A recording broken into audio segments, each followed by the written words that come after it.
Assalamualaikum warahmatullahi wabarakatuh. Waalaikumsalam warahmatullahi wabarakatuh. Alhamdulillahirabbil alamin wa bihi nasta'in ala umuri dunya waddin wassalatu wassalamu ala asyrafil anbiya'i wal mursalin sayyidina maulana Muhammadin wa ala alihi wa sahbihi amma ba'du.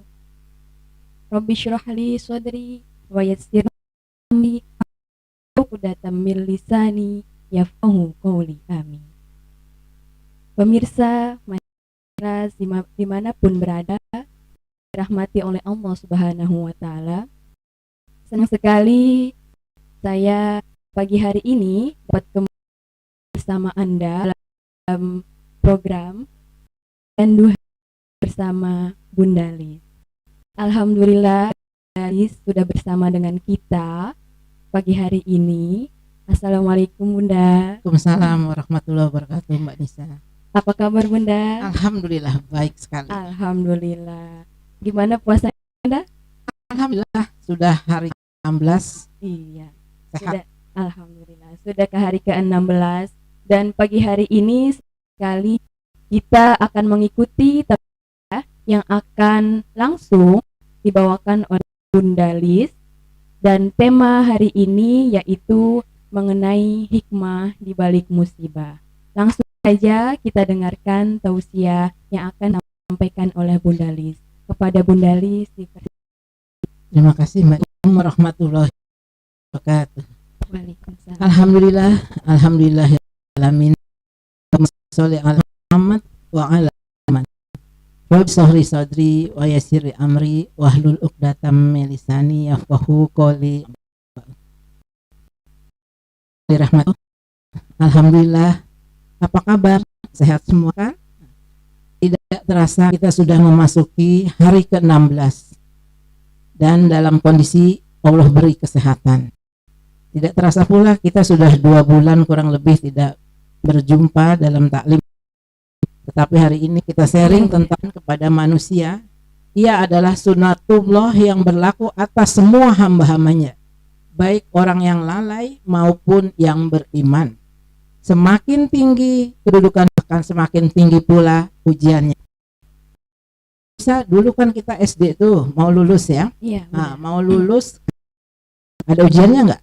SMP ke SMA ujian lagi nggak? Ujian. Ujian, dan ujiannya makin susah kan? Susah. Makin susah. Tidak seperti SD, terus SMA, terus kuliah S1, S2 dan seterusnya. Apalagi dalam kehidupan kita. Kadang kita suka berpikir sebegitu ini. Wah, saya sudah memperbaiki diri, saya puasa, saya sedekah, saya sudah menghindari hal-hal yang tidak bermanfaat. Tapi kok ujiannya makin banyak ya Bun? Kan tadi udah dibilang, justru makin kita bertakwa, ujiannya makin tinggi. Nah, jadi jangan beranggapan kalau kita sudah mendekat diri sama Allah, terus ujiannya tidak ada. Kalau aja yang sudah ujiannya gimana? Allah sudah berfirman dalam surat Al-Baqarah ayat 155 yang berbunyi, A'udzubillahi minasyaitonirrajim, Bismillahirrahmanirrahim. Walanabluwannakum bisyai'im minal khauf wal ju'i wa nasim minal amwal anfus was samarat wa basyiris sabirin. Dan kami pasti akan menguji kamu, kita semua, dengan sedikit ketakutan, kelaparan, kekurangan harta, buah-buahan, dan sampaikan kabar gembira kepada orang-orang yang sabar. Semoga kita termasuk orang-orang yang sabar ya Mbak Nisa ya. Amin. Sekarang ini kan apalagi ibu-ibu ya, waduh pandemi, waduh nanti gimana, waduh banyak waduh-waduhnya ya. Padahal Allah sudah bilang itu hanya ujian dan akan berakhir insya Allah ya. Begitupun dalam firman Allah surat Al-Anbiya surat ke-21 ayat 35 yang artinya, setiap yang bernyawa akan merasakan mati. Kami akan menguji kamu semua, kita akan diuji dengan keburukan dan kebaikan. Jadi ujiannya bukan keburukan aja, kebaikan pun ujian sebagai cobaan. Dan kamu akan dikembalikan hanya kepada kami, kepada Allah. Orang beranggapan kadang gini Nisa, termasuk Bunda waktu belum belajar dulu, ujian itu dianggapnya yang susah aja ya, yang sulit. Ternyata ujian itu kesenangan, kemudahan juga itu ujian. Iya, punya suami yang baik, kita kadang keenakan gitu ya. Keenakan punya anak yang baik, keenakan ya. Tapi kalau anaknya kurang baik, doanya kencang gitu ya. Padahal tidak seperti itu. Jadi keburukan maupun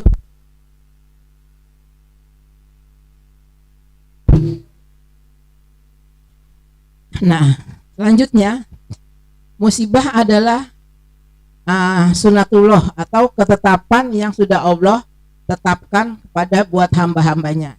Seperti terdapat dalam surat Al-Hadid surat 57 maaf. Sebelum kami mewujudkannya, sungguh yang demikian itu mudah bagi Allah.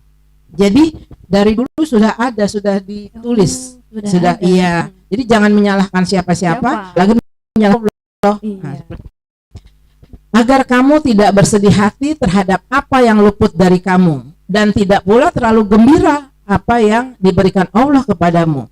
Dan Allah tidak menyukai setiap orang yang sombong lagi membanggakan diri.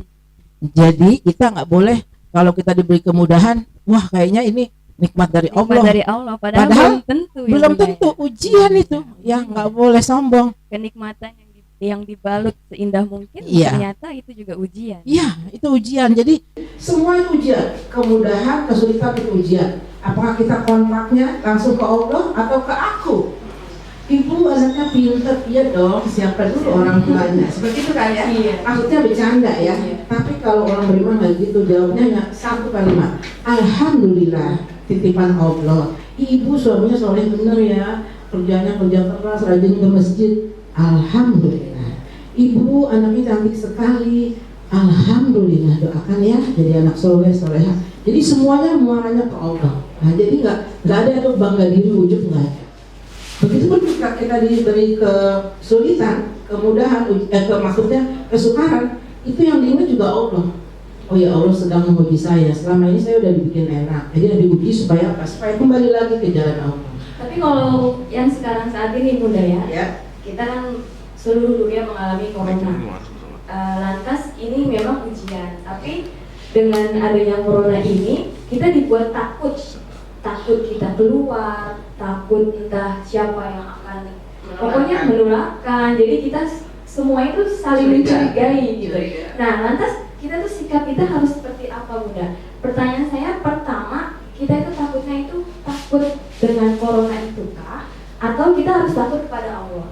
Dan yang kedua, lantas sikap kita kepada masyarakat yang lain jadinya yang tadinya kita harus membaur, sosialisasi, jadi sekarang kayak terkungkung gitu. Itu bagaimana menurut Bunda? Ya, benar. Pandemi ini seluruh dunia mengalaminya ya, bukan hanya di Tangsel atau di Indonesia saja, seluruh dunia, bahkan di Makkah pun seperti itu ya. Jadi begini, sebelum menjawab tadi pertanyaan Mbak Nisa, ulama mengklasifikasikan musibah dalam 3 bentuk. Yang pertama, ibtila. Apa itu? Ibtila adalah musibah yang Allah berikan kepada hamba-hambanya yang soleh.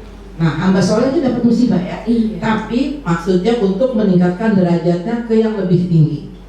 Itu yang pertama. Yang kedua, fitnah.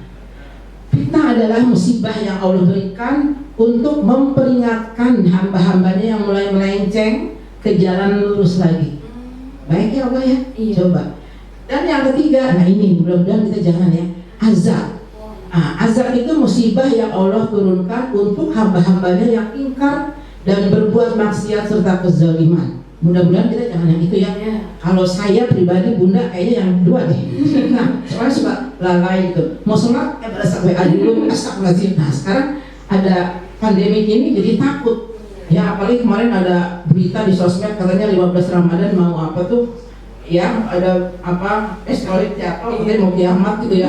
Waduh tambah tuh, sholatnya tambah takut. Nah, bagaimana tadi menyikapinya? Yang pertama, semua ingat Allah. Innalillahi wa inna ilaihi raji'un.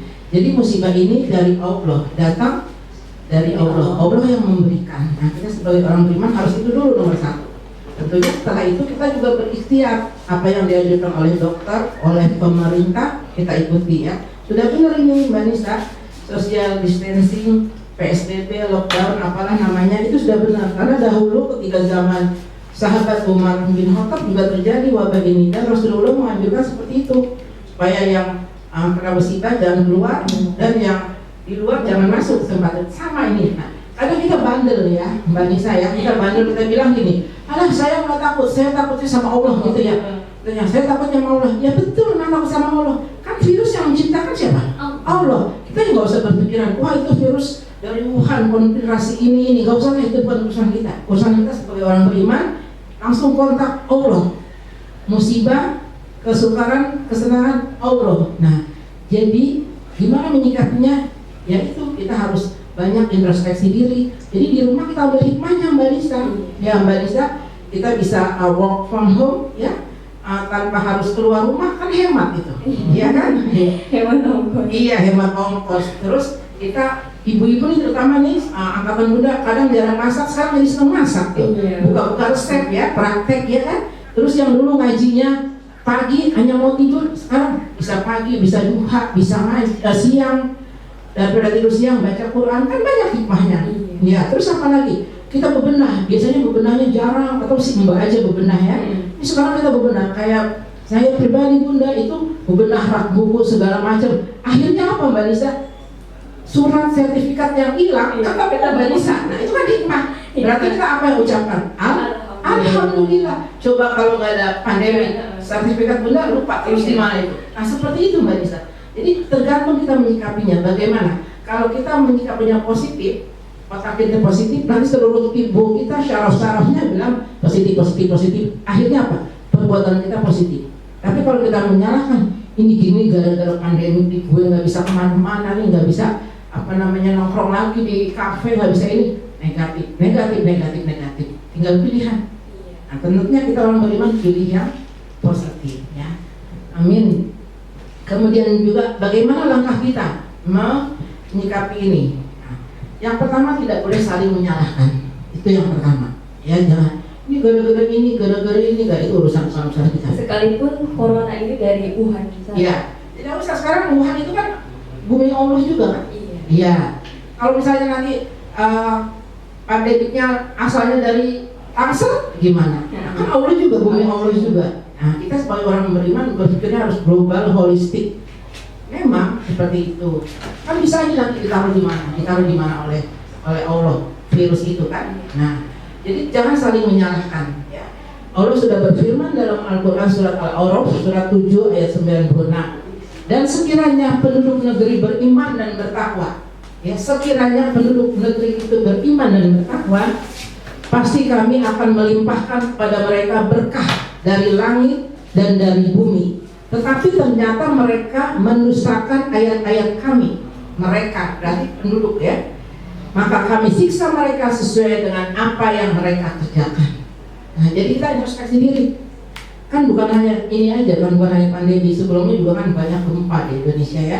Alah pernah dengar nggak Manisa? Gempa yang di Palu, kita baca di berita itu tanah seperti di mixer ya. Dan ternyata di situ tempat maksiat kan. Sementara sedekat situ ada masjid, masjidnya tidak apa-apa. Nah, sebagai orang beriman harusnya kan berpikir, kok bisa gitu ya? Nah, jangan kita hanya berpikir secara biologi saja. Seperti itu Mbak Nisa. Nah, jadi kita harus banyak-banyak introspeksi diri, memperbaiki diri, termasuk seperti itu. Ya. Kemudian juga apa lagi? Dengan adanya masalah ini kita memperbaiki diri. Seperti dalam surat An-Anfal surat 8 ayat 25. Dan peliharalah dirimu dari siksaan yang tidak hanya menimpa orang-orang zalim saja di antara kamu. Ketahuilah bahwa Allah sangat keras siksanya. Jadi kita tidak hanya musibah itu tidak milih-milih gitu loh Mbak. Jadinya, oh ini orang takwa kita pindah sini. Saya mau ini gitu ya. Enggak bisa semua. Nah, makanya kita harus siap. Jadi kalau kita kena musibah, tetapi kita dalam kondisi beriman kepada Allah, kita ingat Allah, insya Allah kita harus selamat iman. Iya, tapi kalau kita menyalahkan ini gara-gara orang ini gara-gara ini gara-gara yang datang nih ke Indonesia, nah itu kan udah mulut sia-sia, nggak dapat pahala. Nah seperti itu. Jadi apapun langsung ingat sama Allah. Begitu Mbak Nisa. Nah, Islam sudah mengajarkan ya Mbak ya. Tadi kalau ada pandemi seperti ini kita harus lockdown ya. Stay at home. Udah benar tuh Mbak Nisa. Mbak Nisa udah berapa lama stay at home? Sudah 2 bulanan. Nah, sama. Bunda juga. Bunda udah sejak tanggal 16 Maret Nah, sejak itu jadi ke pasar kalau terpaksa ya, ke pasar kalau terpaksa keluar itu pun pakai masker segala macam, pulangnya cuci tangan langsung ke kamar mandi keramas. Nah itu memang salah satunya harus ikhtiar kayak gitu. Jangan nggak apa-apa, apa gue kan percaya sama Allah, nah nggak boleh begitu. Berarti PSBB ini yang diambil pemerintah itu sangat tepat ya Bunda? Sangat tepat sekali. Kan pemerintah mengambil ini tentunya sudah berkoordinasi dengan pihak-pihak terkait, di antaranya MUI gitu loh. Ya. Allah juga berfirman dalam surat At-Takabur surat 64 ayat 11 yang berbunyi, tidak ada suatu musibah pun yang menimpa seorang kecuali dengan izin Allah. Dengan izin Allah. Dan barang siapa yang beriman kepada Allah, niscaya dia akan memberi petunjuk kepada hatinya. Dan Allah Maha mengetahui segala sesuatu. Jadi ayat ini mengingatkan kita bahwa musibah itu atas izin Allah. Kalau Allah tidak mengizinkan tidak kena, ya kan? Nah, seperti kita para dokter, itu kan dokter sudah kayak apa ya, berjuangnya mereka ya. Kan ada yang kena, ada yang tidak kena. Itu kan atas izin Allah. Dan mereka juga kan menjaganya segala, pakai APD segala macam, makan juga dijaga. Tapi kalau Allah mau ambil, Allah mau beli, ya kena. Tapi kalau tidak, ya sehat. Seperti itu. Jadi kita masalahnya dapat musibah itu kita dalam kondisi beriman atau tidak, atau menjadikan kita lebih dekat kepada Allah atau tidak. Kalau musibah itu hanya kita mengumpat saja, menyalahkan sana sini, kan nggak dapat pahala. Iya. Rugi sekali Mbak Nisa. Cuma capek sendiri ya? Capek sendiri tidak dapat pahala. Orang beriman itu kan bicaranya tidak boleh sia-sia, tidak boleh mengumpat. Iya, yang baik-baik. Coba bayangkan, kita alhamdulillah stay di rumah. Itu bagaimana para dokter coba? Mereka meninggalkan keluarganya untuk berjuang melayani pasien-pasien itu, apa tidak bisa berpikir seperti itu? Nah, kita alhamdulillah, jadi jangan mengeluh nih ibu-ibu nih, terutama nih ya, suka ngeluh ibu-ibu nih ya. Wah susah beli ini, wah susah, nggak boleh bu ya, nggak boleh. Istighfar, astagfirullahaladzim. Malah enak di rumah bu, hemat ya. Hikmah di balik musibah, hikmah corona, karena sekarang kita sedang COVID-19 ya. Yang pertama, musibah dapat mendidik jiwa dan mensucikan dari dosa dan kemaksiatan. Jadi dapat musibah ini kita berpikir, oh iya ya, selama ini kita betapa banyak Allah kasih kesempatan kita. Kita udah keluar kota, silaturahim ke rumah saudara, nengok anak dan lain-lain segala. Sekarang tempatnya kita di rumah, introspeksi diri. Seperti itu Mbak.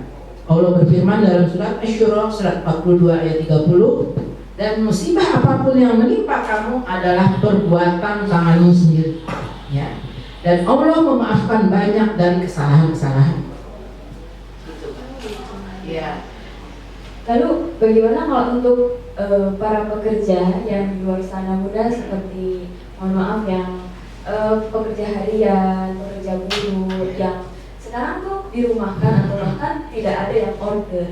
Nah mereka hidup seperti yang normal saja sudah sulit, apalagi dengan adanya corona ini, itu kita harus bagaimana itu?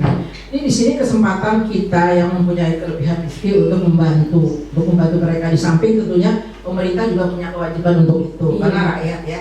Jadi kita jangan main salah-salahan. Marilah sama-sama, pemerintah juga, terus kita juga, misalnya yang kita punya, yang ibu-ibu yang senang masak, masakan dilebihin. Paling seperti Bunda ini ya, kan makan cuma sedikit ya, masak banyak, bagi ya. Kesempatan kita berbuat baik.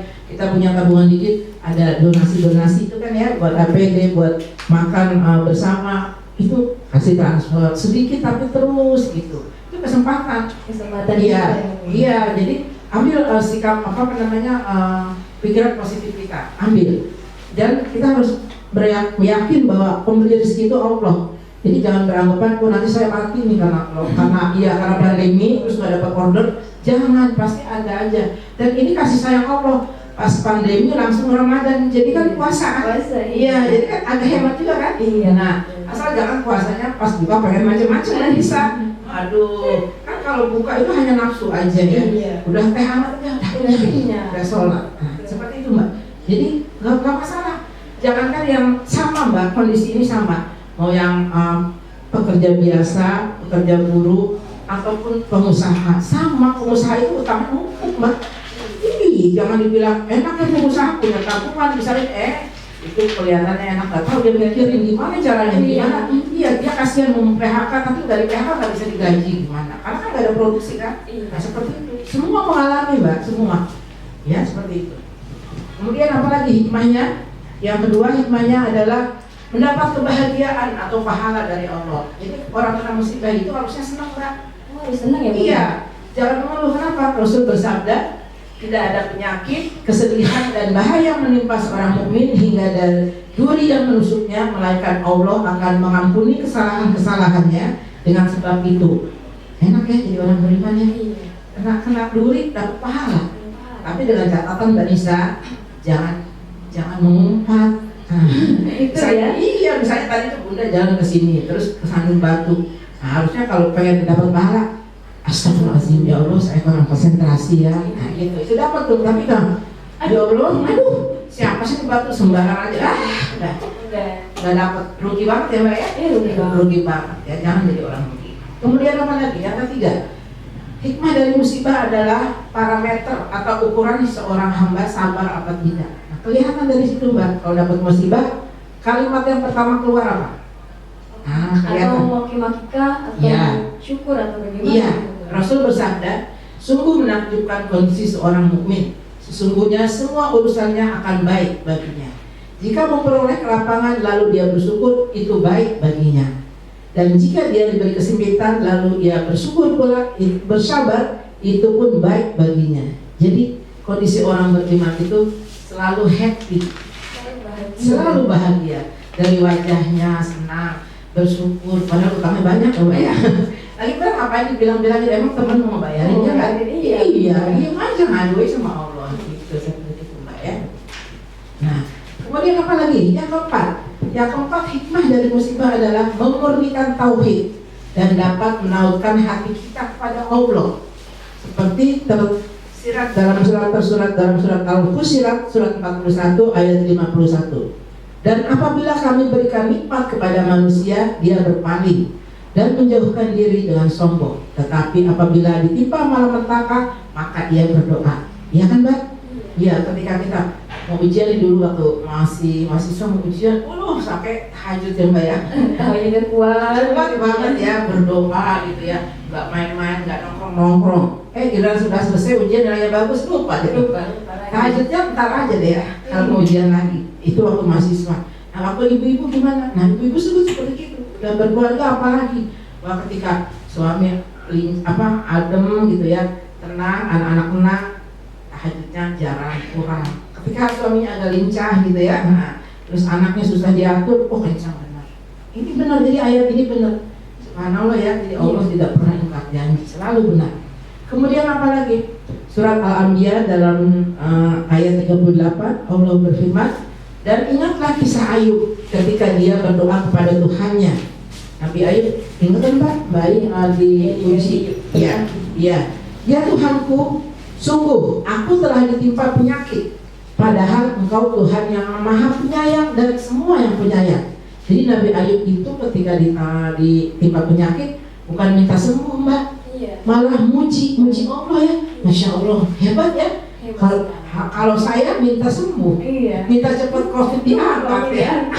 Padahal baru 2 bulanan ya. Kita hidup udah berapa tahun? Iya, Masya Allah kayak Bunda, udah hampir, udah banyak ya. Seperti itu.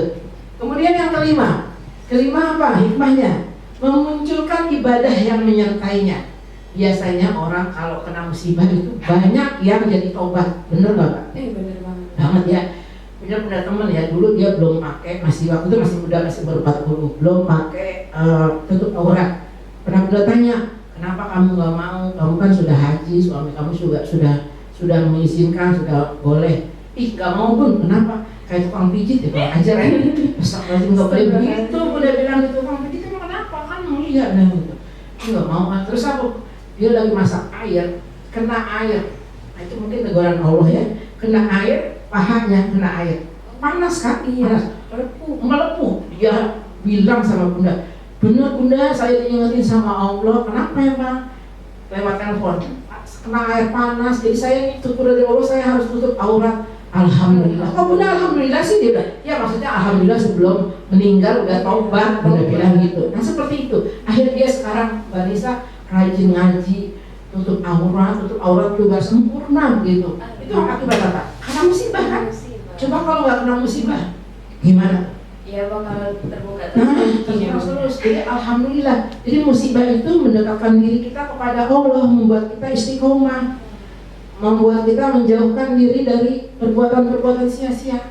Jadi musibah itu suatu rezeki ya, kalau Bunda bilang rezeki dari Allah. Berarti kita memandang musibah itu jangan selalu negatif. Jangan. Nanti kalau negatif hasilnya negatif. Iya, jadi harus positif. Nah, seperti itu ya. Terus yang keenam apalagi? Musibah dapat mengikis sikap sombong, ujub, dan besar kepala, memperkuat harapan atau roja kepada Allah, karena hanya Allah lah yang menyembuhkan segalanya. Seperti corona ini, memang kita social distancing, kita pakai masker, cuci tangan, tapi hakikatnya kan yang menyembuhkan Allah. Iya, jadi tetap kita berharapnya hanya pada Allah. Dan yang kedelapan adalah merupakan indikasi bahwa Allah menghendaki kebaikan buat kita. Jadi kalau kita diberi musibah, itu alhamdulillah. Ini apa nih salah saya Mbak Nisa? Apa nih? Nah gitu harusnya gitu. Iya, jangan menyalahkan. Wah ini nih, wah ini nih. Semuanya disalahkan. Gak ada akhirnya kalau nggak ada akhirnya. Nah, kita orang beriman tidak boleh begitu. Kita orang beriman kan nyangkolnya kontaknya langsung sama Allah. Sinyalnya kan ke Allah. Kalau sinyal Allah langsung kasih sama Allah. Nah, lu kan begini. Oh iya, alhamdulillah. Itu Mbak Nisa ya. Seorang mukmin itu meskipun hidupnya syarat dengan ujian dan musibah, namun hati dan jiwanya tetap sehat. Kenapa? Tetap sehat. Karena ingat sama Allah. Ya, Rasul bersabda, barang siapa yang dikehendaki Allah kebaikan, maka Allah akan melimpahkan kepadanya musibah. Nah, seperti itu Mbak Nisa.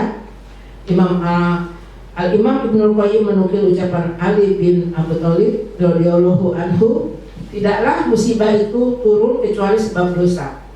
Jadi musibah itu turun karena dosa, dan tidaklah musibah itu diangkat oleh Allah karena bertobat.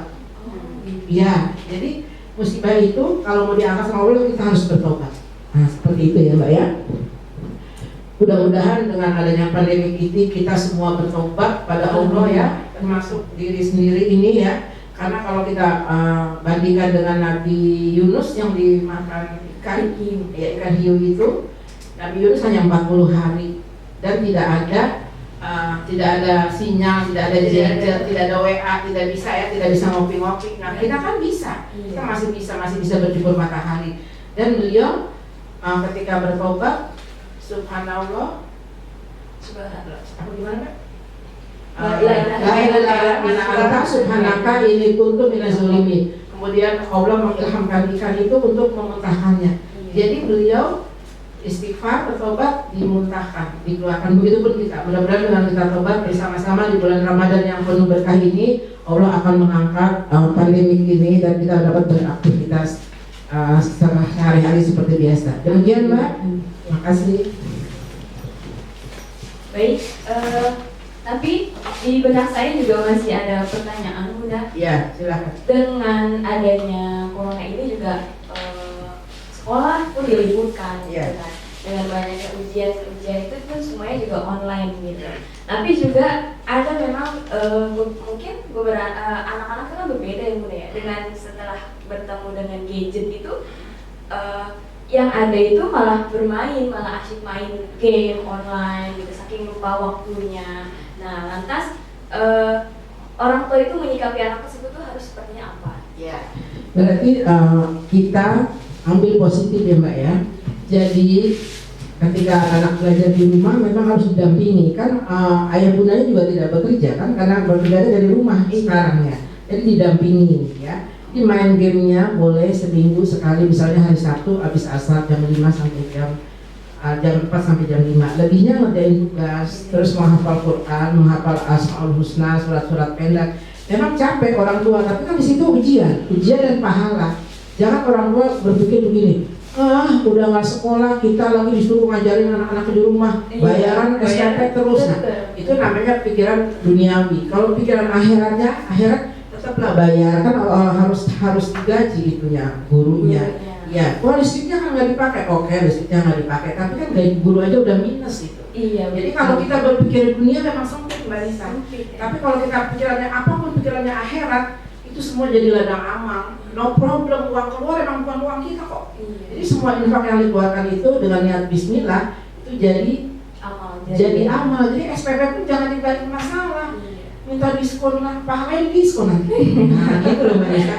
Jadi nggak Pikiran apa-apa. pahala di situ nggak mau. Nggak ya? mau, maunya banyak. Iya. Ya dikasih emas yang abal-abal nggak mau, Nggak mau. maunya emas 24 karat. Iya. Nah seperti itu logikanya Mbak Nisa. Ya, gimana? Berarti sudah seharusnya ya para bunda-bunda di rumah, ayah bunda seharusnya bersyukur.